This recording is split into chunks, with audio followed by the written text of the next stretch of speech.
Hey everyone, and welcome back to Ready Steady Play. Welcome to this solo mode video for Legacy of Thracks: The Awakening. You must understand how to play the full game, including the clan mode and shadow mode of Legacy of Thracks, before you take on the solo mode. And I've covered those in this video on the channel.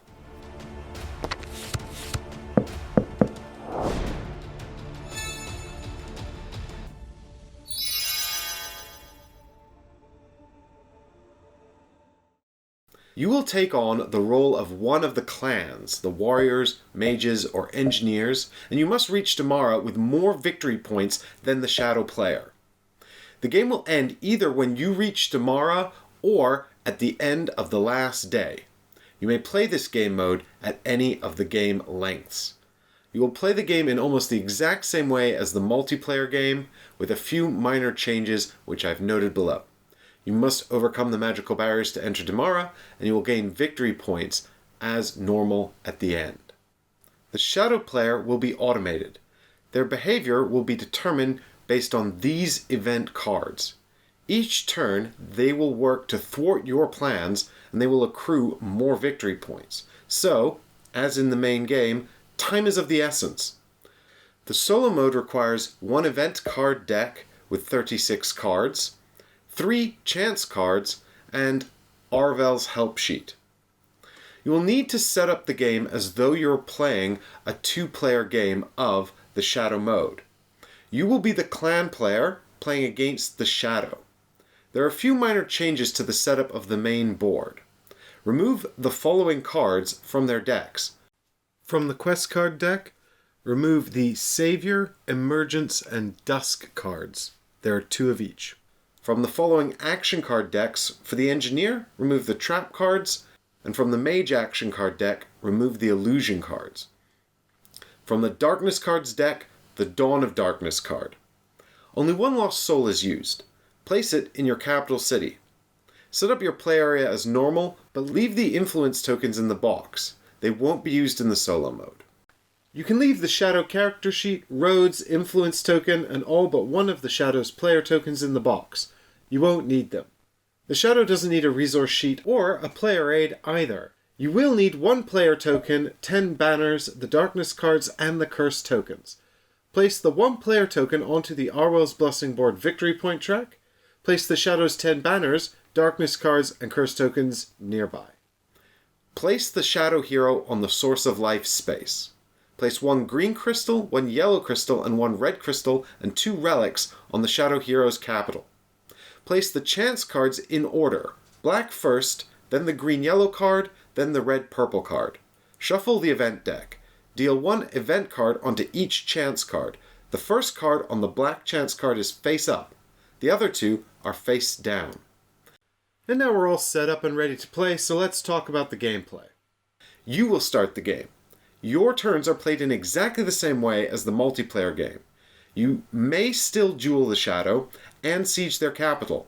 However, battling is handled differently. I will cover it later in the Shadow section. Make sure that, when you are ready to pass your turn, you resolve any cards that have a at the end of your turn effect. The Shadow's turn is very different to the regular game. There are 3 steps: determine chance card, resolve chance card, reset chance cards. In step 1, roll the production die. This will determine which chance card is resolved. If you rolled black, resolve the face-up card.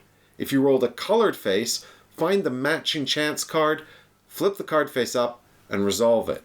In step 3, after resolving the card, it is discarded, but you'll still need to be able to keep an eye on the 2 bottom events, as they will affect your next turn. Slide the remaining cards to the side onto the black card, and then place a new card face down onto the red-purple card. So now that we understand the overall structure of the Shadow's turn, let's look at step 2, resolving the event cards in more detail. The event cards are resolved left to right and top to bottom. First, increase the Shadow power by the amount shown.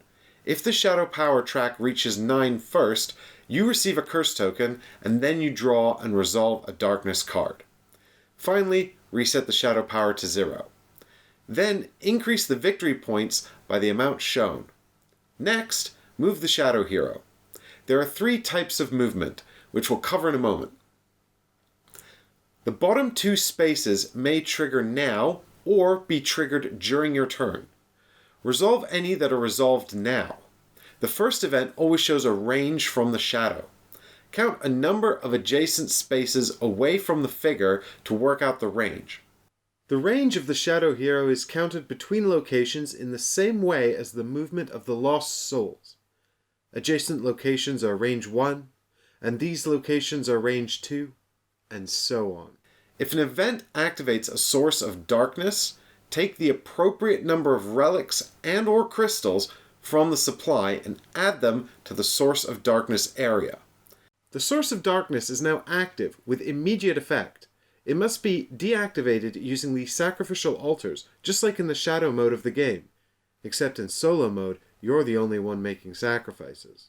The shadow may move in one of 3 ways. The shadow will move to the matching location nearest to your hero. This includes your hero's location, so a battle may be triggered. If the card shows a green arrow, the shadow moves that many locations away from your hero. So in this example, the shadow hero will move either to this castle, the market, or this village. If the card shows a red arrow, the shadow moves that many locations closer to your hero. If there are ever multiple options for the shadow, you may choose where the shadow moves. Ignore portals when moving the shadow. Any curse tokens you have work in the normal way, which means that you cannot enter Damara if you have 3 or more. However, in the solo mode, it only costs 2 gold to remove a curse instead of 5. A battle will occur if you move your hero to the shadow hero's location, the shadow hero moves to your hero's location. An event card is activated which triggers a battle because the shadow hero is within a specified range. Each event card can only trigger 1 battle, which means that if the shadow's movement causes them to battle you, then an event card cannot trigger a battle. If it would, it's ignored. First, you will play the battle cards you wish to use. Then the shadow will draw an event card and play the number of battle cards shown here in the lower right corner of the card they just drew. Sum the values shown on the cards, ignoring the blessing and clan bonus. Resolve the rewards and penalties for winning and losing, just as in the base game. If you lose, then you must discard crystals and relics equal to what the shadow would steal. If you win, you may steal from the shadow capital. After resolving the battle, refresh the shadow capital so that there is always a green, yellow, and red crystal and 2 relics. So now we'll take a look at the final component of the solo mode, the Arwell's Blessing board. Arwell is your sister and the last human to join the Andoril in Damara. She's willing to help you stop the shadow. Arwell can help end a battle in your favor. She can cancel an event, she can decrease the amount of victory points the shadow gains on the current event card. However, Arwell will not help you for free. In order to secure her aid, you must pay gold, or else allow the shadow's victory point total to increase. You must decide if her help is worth it. And that's all you need to know to play the solo mode for Legacy of Thracks. Thanks so much for watching, and I'll see you in the next video.